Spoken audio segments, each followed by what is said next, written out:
अब हम कुछ क्वेश्चंस देखते हैं डी ब्रोगली वेवलेंथ पे बेस। पहला क्वेश्चन है find the de Broglie wavelength associated with an electron moving with speed c/2। तो देखते हैं कैसे करना है। अब किस स्पीड से चल रहा है बेटा, c/2 की स्पीड से इलेक्ट्रॉन चल रहा है। तो लैम्डा को मैं सीधा लिख सकता हूं h by mass of electron into v की जगह c/2। ऐसा अगर मैं लिख दूं तो ये आंसर गलत, because the electron is moving with the half of the speed of light, that's why electron is the relativistic particle, and for relativistic particle mass moving mass will not be me। तो इस case में पहले मुझे moving mass निकालना पड़ेगा। Moving mass will be me by under root of 1 minus v square by c square. This is me by 1 minus c by 2 का square by c square.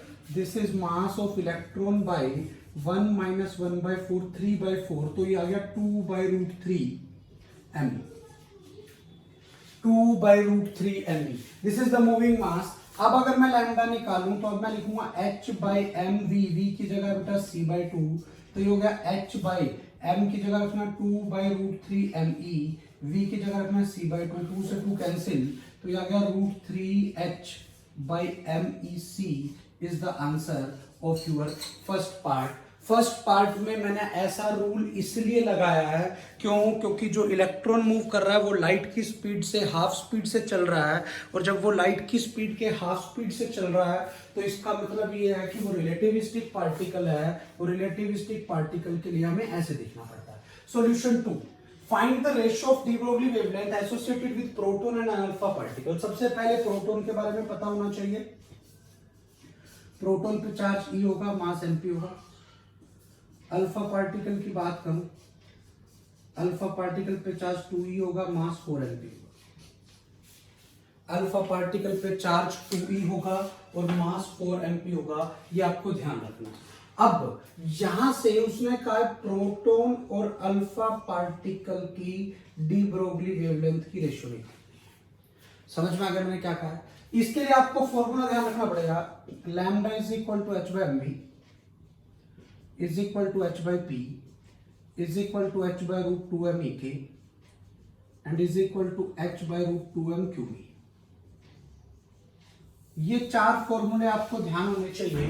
इन्हीं formulas का यूज करके मुझे इस क्वेश्चन को solve करना। अब मैं बड़े ध्यान से देखूं, अगर मैं इसको बड़े ध्यान से यहां पर देखूं, देखना अब यहां पर क्या पहला पार्ट है moving with same speed, speed same है।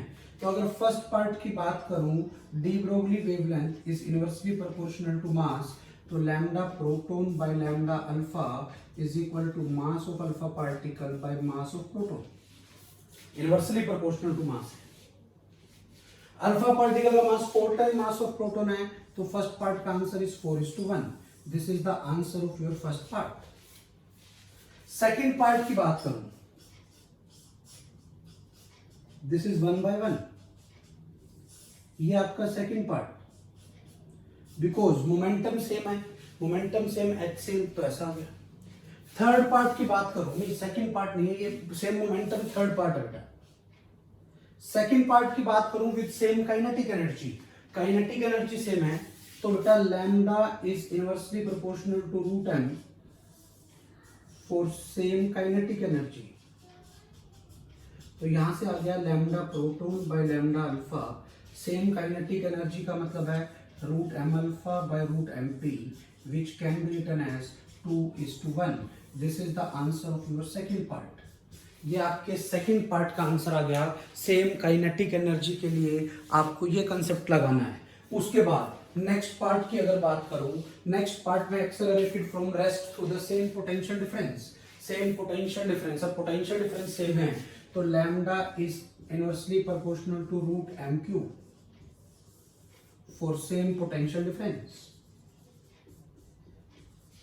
For same potential difference. Same potential difference के लिए inversely proportional to root m cube है, तो यहीं से lambda proton by lambda alpha can be written as root mass of alpha charge on alpha by root mass of proton charge on proton. Because inversely proportion है, तो मैंने इसको ऐसे लिख दिया। अब आप देख लो मास ऑफ अल्फा 4 इंटू 2 8 हो गया, और ये इतना हो गया, तो ये आ गया √8/1 which can be written as 2√2/1। This is the part answer of part 4 of second question. तो सेकंड क्वेश्चन में आपको ये कंसेप्ट लगाना है और इसको आपको ऐसे ट्राई करना है। This is about the second question. Clear है? अब हम देखते हैं बेटा थर्ड क्वेश्चन। थर्ड क्वेश्चन है find the de Broglie wavelength associated with an electron accelerated from rest through a potential difference of 150 volt. तो lambda will be 12.27 by √V in volt angstrom. तो यहां से आ गया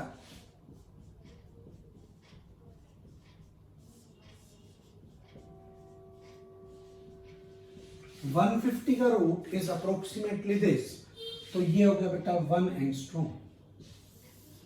ये formula I have already told you, whenever an electron is accelerated from rest to the potential difference of V volt, then you can apply this formula. Next question है an electron and a photon has same de Broglie wavelength lambda, find the ratio of their total energy, find the ratio of their kinetic energy. अब बड़े ध्यान से समझना है, photon की rest mass energy नहीं होती as the rest mass of the photon is जी। क्लियर है? पहले मैं टोटल एनर्जी की बात करूं, अगर मैं टोटल एनर्जी ऑफ इलेक्ट्रॉन की बात करूं, दिस इज mc², ठीक है। And total energy of photon की बात करूं, फोटोन के लिए हो गया hc/λ। क्लियर है यहां तक? क्योंकि वेवलेंथ लैम्डा दी। m क्या है? m इज द मूविंग मास, और हमें ये पता है lambda is equal to h/mv। तो यहां से जो m आ गया दिस इज h/λv, और यहां से जो टोटल एनर्जी ऑफ इलेक्ट्रॉन आ गई this is h/λv into c², this is hc/λ into c/v। यहां से अगर मैं total energy of electron by total energy of photon निकालूं, बेटा ऊपर टर्म आई है hc/λ इंटू c/v, और नीचे टर्म आई है hc/λ, ये कैंसिल हो गए, दिस बिकम्स c/v। ये कितना बच गया बेटा? c/v, और c/v आपको पता है 1 से बड़ा होता है, इसीलिए ध्यान रखना है total energy of electron is greater then the total energy of photon. ये ध्यान रखना है, ये रिजल्ट तब है जब दोनों की डी ब्रोगली वेवलेंथ सेम है। और यहीं से एक और रिजल्ट ध्यान रखना है, total energy of electron by total energy of photon will be equal to c/v। ये आपको ध्यान रखना है, total energy of electron by total energy of photon is c/v। ये रिजल्ट तब है जब दोनों की डी ब्रोगली वेवलेंथ क्या हो? सेम हो। अब अगर मैं सेकंड पार्ट पे आ जाऊं, सेकंड पार्ट कहता है find the ratio of their kinetic energy. Kinetic energy of electron will be given by h²/2m², mass of electron. Clear है? And kinetic energy of photon is given by, photon की rest mass energy तो होती ही नहीं, तो photon की kinetic energy hc/λ, photon की kinetic energy hc/λ। अब अगर मुझे इनकी रेशियो निकालनी है तो I will write it like kinetic energy of electron bye kinetic energy of photon is equal to h²/2me² divide by hc/λ। तो एक लैम्डा से लैम्डा कट गया, एक h से h कट गया, इट बिकम्स 1/2mec⁻. तो यहां से आ गया kinetic energy of electron is equal to 1/2mc⁻ into kinetic energy of photon. Ratio ये आ गई, आपको ध्यान रखना है कई बार पूछ लेता है किसकी काइनेटिक एनर्जी ज्यादा है। अगर आपको यह बताना हो कि किसकी काइनेटिक एनर्जी ज्यादा है तो आपको लैम्डा का ऑर्डर पता होना चाहिए कि डी ब्रोगली वेवलेंथ 10 की -2 में है, -5 में है, -10 में है, किसमें है, वो वैल्यू पुट करके फिर देख लोगे ये नंबर 1 से बड़ा आता है या ये नंबर 1 से छोटा आता है, उससे पता लग जाएगा किसकी काइनेटिक एनर्जी ज्यादा है। देख लो टोटल एनर्जी किसकी ज्यादा होगी, कंफर्म है इलेक्ट्रॉन की, चाहे लैम्डा की वैल्यू कोई भी हो, बट काइनेटिक एनर्जी फोटोन की भी ज्यादा हो सकती है, इलेक्ट्रॉन की भी ज्यादा हो सकती है, डिपेंडिंग ऑन कि लैम्डा का ऑर्डर क्या आता है, उस लैम्डा के ऑर्डर की वैल्यूज पुट करके ऐसे देखना है। इस केस में ये ध्यान रखना है, फोटोन की एनर्जी रेस्ट मास एनर्जी 0 होती है, तो फोटोन की सारी टोटल एनर्जी काइनेटिक एनर्जी के ही इक्वल होती है। Next question is solution of question number 5। तो पहले क्वेश्चन देखना बेटा क्या है। क्वेश्चन ये है, light of wavelength lambda is incident on a metal having negligible work function, the photoelectron so emitted will have minimum de Broglie wavelength lambda 1, find the relation between lambda and lambda 1। अब आप देखो incident energy जो आपकी हुई that is hc by lambda, work function आपका 0 है, तो k maximum आप यहां से निकाल लोगे, maximum kinetic energy. According to Einstein's photoelectric equation, incident energy is equal to work function plus maximum kinetic energy। तो यहां से मैक्सिमम काइनेटिक एनर्जी आ गई मेरे पास E incident minus work function. E incident कितना होगा बेटा, E incident is hc by lambda, work function is 0, this is the maximum kinetic energy of emitted photo electrons. अब हमें ये पता है lambda is equal to H by root 2m E के। अब जब काइनेटिक एनर्जी मैक्सिमम होगी तो डी ब्रोगली वेवलेंथ क्या होगी बेटा, मिनिमम होगी, तो kinetic energy maximum will be equal to h square by 2 time mass of electron lambda minimum का स्क्वायर। मैक्सिमम काइनेटिक एनर्जी को मैं क्या लिख सकता हूं, h square by 2 time mass of electron lambda minimum square should be equal to hc by lambda.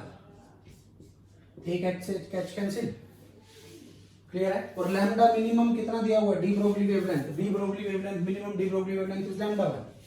तो अगर मैंने इसको सिंप्लीफाई किया तो ये आ गया मेरे पास lambda 1 square is equal to h by 2mec into lambda।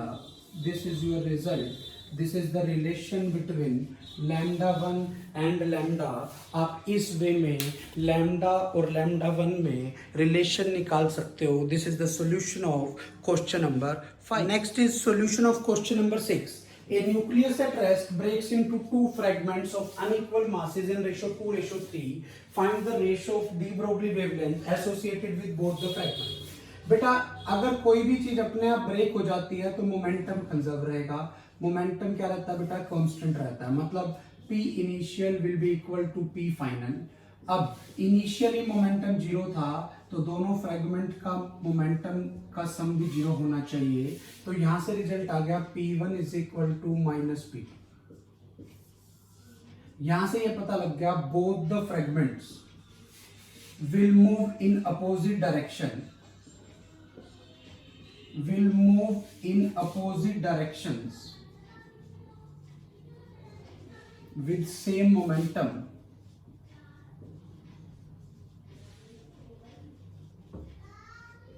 but different speeds। Speed different क्यों हुई, क्योंकि मास अलग अलग है, मोमेंटम होता है मास इनटू वेलोसिटी। अगर मास अलग अलग है तो बेटा स्पीड भी अलग अलग होगी, मोमेंटम सेम रहेगा। अब अगर आपके पास मोमेंटम की मैग्नीट्यूड सेम है तो लैम्डा भी सेम होगा, lambda 1 will be equal to lambda 2 because lambda is equal to h by p। तो यहां से डी ब्रोगली वेवलेंथ की रेशो विल बी 1:1। ये आपका आंसर आ जाएगा।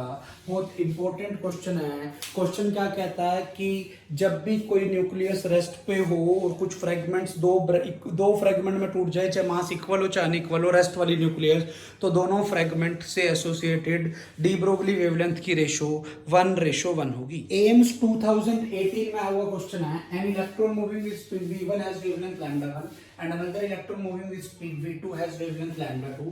find v1 square minus v2 square। आपको पता lambda 1 will be equal to h by m v1, तो यहां से आपने v1 निकाला, ये आ गया h by m e lambda 1। on the same line V2 will be equal to h by me lambda 2. यहां से आ गया बेटा v1 square minus v2 square, this is h square bye me square common, अंदर बच गया 1 by lambda 1 square minus 1 by lambda 2 square, this will be your answer. ये आपका आंसर आ गया, D option will be answer. AIIMS 2018 में आया हुआ क्वेश्चन है। अगला क्वेश्चन भी एम्स 2018 में आया है, ए ड्यूट्रॉन। ड्यूट्रॉन का मतलब क्या होता है बेटा? ड्यूट्रॉन का मतलब क्या होता है? 1h2 has an energy of 4 mega electron volt when 1h2 nucleus की बात कर रहा हूं, when accelerated through a potential difference of v volt। अब अगर मैं ड्यूट्रॉन की बात करूं, ड्यूट्रॉन की जो एनर्जी होगी this is q into v, charge on deuteron is e into potential difference is v and this is equal to 4 mega electron volt। Clear है? What will be the energy of alpha particle? अब अगर मैं alpha particle की बात करूं, alpha particle की kinetic energy का formula ये होगा चार्ज इनटू पोटेंशियल डिफरेंस। अब चार्ज की वैल्यू कितनी होगी? अल्फा पार्टिकल पे चार्ज होता है 2e into v, this is 2 time ev, 2 time ev का मतलब है 2 into 4 mega electron volt, this will be equal to 8 mega electron volt. तो 8 mega electron volt will be your answer, B will be your answer. Next question AIIMS 2016 में आया हुआ है, which of the following has longest de Broglie wavelength if all are moving with same velocity. अगर velocity की बात करूं तो lambda होता है h by mv। अब जिसका मास सबसे कम होगा उसकी डी ब्रोगली वेवलेंथ सबसे ज्यादा होगी। न्यूट्रॉन और प्रोटॉन का मास नियरली सेम होता है, अल्फा पार्टिकल का मास प्रोटॉन से 4 टाइम होता है, इनमें सबसे हल्का इलेक्ट्रॉन होगा। बीटा पार्टिकल का मतलब ही इलेक्ट्रॉन होता है, मतलब चाहे बीटा नेगेटिव हो चाहे बीटा पॉजिटिव हो, या तो इलेक्ट्रॉन होता है या पॉजिट्रॉन होता है, दोनों का मास इलेक्ट्रॉन वाला ही होता है। तो सबसे कम मास बीटा पार्टिकल का है, जिसका मास कम है उसकी डी ब्रोगली वेवलेंथ सबसे ज्यादा होगी। तो इसका आंसर कौन सी ऑप्शन आ गई बेटा? D option. ये एम्स 2016 में लास्ट क्वेश्चन ही आया हुआ था। ये कुछ एम्स के previous year questions on the basis of D Broglie wavelength. अब देखते हैं बेटा नीट प्रीवियस ईयर में आया हुआ क्वेश्चन। पहला क्वेश्चन है, electron is accelerated through a potential difference of 10,000 volt, it's D Broglie wavelength is nearly. हमें पता है जब हम इलेक्ट्रॉन को एक्सेलरेट करते हैं, ये हमारे पास फॉर्मूला होता है, एंगस्ट्रॉम में आता है ये वोल्टेज। तो ये आ गया 12.27 बाई अंडर रूट ऑफ 10,000। 10,000 का अंडर रूट 100 होगा, तो 12.27 बाई 100 इंटू 10 की पावर माइनस 10 मीटर, तो 10 की माइनस 12 मीटर हो गया। तो ये आ गया बेटा 12.2 इंटू 10 की minus 12 metre is the answer. ये आपका आंसर है। अगला क्वेश्चन है, an electron of mass m with an initial velocity v equal to v not i cap, v nought is greater than 0, enters an electric field E equal to minus E naught I cap, E naught is greater than 0 at t equal to 0. If lambda naught is the de Broglie wavelength initially, then its de Broglie wavelength at time t is, then its de Broglie wavelength at time t is। अब बेटा electron की initial velocity v not i cap थी, electric field minus E naught I cap है। अब electron पे negative charge है तो वो इलेक्ट्रिक फील्ड से अपोजिट डायरेक्शन में चलेगा। Electric field minus E naught I cap, minus I cap की साइड है, वेलोसिटी प्लस I कैप की साइड है, तो इसकी वेलोसिटी बढ़ेगी। अगर इसकी वेलोसिटी बढ़ेगी तो I will write it like u plus at। u plus at का मतलब इनिशियल वेलोसिटी v होगी, एक्सेलरेशन हो गया e nought by m into T, ये इसकी फाइनल वेलोसिटी आ गई। क्यों? Electric field negative X axis की साइड है और जो आपका इलेक्ट्रॉन है प्लस एक्स एक्सिस साइड चल रहा है, तो इलेक्ट्रॉन पे फोर्स भी प्लस एक्स एक्सिस साइड लगेगी, बिकॉज इलेक्ट्रॉन पे नेगेटिव चार्ज होता है। तो v इतना आ गया। अब अगर मैं यहाँ से लैम्डा निकालूं तो लैम्डा आ जाएगा h by mv। h by mv का मतलब है h by m v nought plus e nought by m into T. यहां से आ गया h by M V nought into 1 plus E nought by M V nought into T and h by M V nought is lambda nought, ये lambda nought हो गया। तो ये आ गया बेटा lambda nought by 1 plus E nought by M V nought into T. 1 plus E nought by M V nought into T, ये आपका आंसर आ गया। ये नीट 2018 में आया हुआ क्वेश्चन है। नेक्स्ट क्वेश्चन है नीट 2016 में आया हुआ है। An electron of mass m and a photon have same energy E, the ratio of de Broglie wavelength associated with them। बेटा सबसे इंपॉर्टेंट चीज, विदाउट कैलकुलेशन भी मैं इस क्वेश्चन को कर सकता हूं। Ratio of D Broglie wavelength के कोई भी यूनिट नहीं होने चाहिए, मतलब ये यूनिट लेस टर्म होनी चाहिए। क्या ये टर्म यूनिट लेस होगी? नहीं। एनर्जी के भी यूनिट है, एम के भी है, सी के भी, आपस में घटेगा नहीं। इधर देखते हैं, अगर मैं एनर्जी को लिख दूं एम सी स्क्वायर, एनर्जी के को लिख सकता हूं ना एक बार एम सी स्क्वायर सोचने के लिए। एम से एम कट गया, सी स्क्वायर का रूट सी, सी स्क्वायर बच गया, ये भी यूनिट लेस नहीं बनी। इसकी बात करूं, एनर्जी को लिख दूं एम सी स्क्वायर, एम से एम कट गया, ऊपर सी नीचे सी से सी कट गया, ये यूनिट लेस टर्म है, ये आंसर हो सकता है, ये हमारा आंसर हो सकता है। इधर देखते हैं, एनर्जी का यूनिट एम सी स्क्वायर, नीचे एम से एम कट गया, फिर सी बच गया, वो भी यूनिट लेस नहीं है, तो एक ही ऑप्शन ऐसी बची। डायमेंशन की हेल्प से इस क्वेश्चन को किया तो मेरा आंसर सी आ गया। समझ में आ गया? इसको दूसरे मेथड से देखते हैं, दूसरे मेथड से कैसे आंसर आएगा। Lambda for photon is hc by E and lambda for electron is h square by 2m. Lambda for electron is h by root 2m k, kinetic energy होती है, दैट इज रूट ई। हमें क्या करना है, हमें इनकी ratio बतानी है, तो लैम्डा फोटोन और लैम्डा इलेक्ट्रॉन की रेशो निकालनी है मुझे। ये आ गया H C by H by root 2m E, H से एच कैंसिल, ये ऊपर चला गया, क्या बचा? सी रूट 2m बाई ई, ये आपका आंसर आ गया, सी रूट 2m बाई ई। ऐसी कोई ऑप्शन है नहीं, ये फोटोन बाय इलेक्ट्रॉन है, पहले इलेक्ट्रॉन है बाद में फोटोन है, तो मुझे निकालना इलेक्ट्रॉन बाय फोटोन, तो इसका रेसिप्रोकल करना पड़ेगा 1 by C root E by 2m। अब आप देख लो ऐसी कोई ऑप्शन है? हाँ ऐसी ऑप्शन है, ये रही, ये नीट 2016 में आया हुआ क्वेश्चन को करने का अल्टरनेटिव मेथड है। आपको इस क्वेश्चन को इस वे में करना है। ये नीट के प्रीवियस ईयर के कुछ क्वेश्चंस मैंने डिस्कस कर दिए।